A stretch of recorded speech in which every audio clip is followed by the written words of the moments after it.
L'histoire de cette bière, c'est d'abord une rencontre entre Gustave et Greg.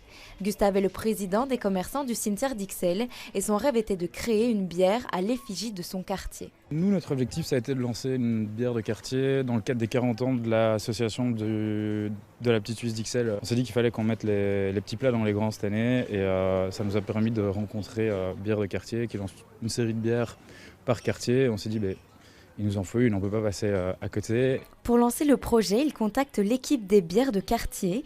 Greg part ensuite à la rencontre des commerçants pour créer une bière qui correspond au cimetière d'Ixelles.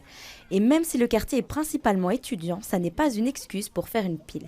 On a fait un travail avec certains commerçants plutôt typés Horeca qui nous ont donné un petit peu leur ressenti par rapport aux envies des consommateurs. Et donc on est parti sur ce type de bière qui est une white IPA et on a rajouté une petite touche de chrysanthème pour faire un petit clin d'œil au cimetière quand même juste à côté de manière plus ou moins lugubre.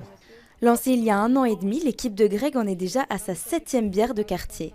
L'originalité du concept plaît de plus en plus et les habitants en achètent d'abord par curiosité, puis pour les apéros entre amis ou en famille. Ils offrent quelque part un bout de leur quartier dans une bouteille en allant dans la famille à Bruxelles, en dehors de Bruxelles ou à l'étranger. Donc on a de temps en temps des bouteilles comme ça qui voyagent un petit peu et ces quartiers qui voyagent un petit peu.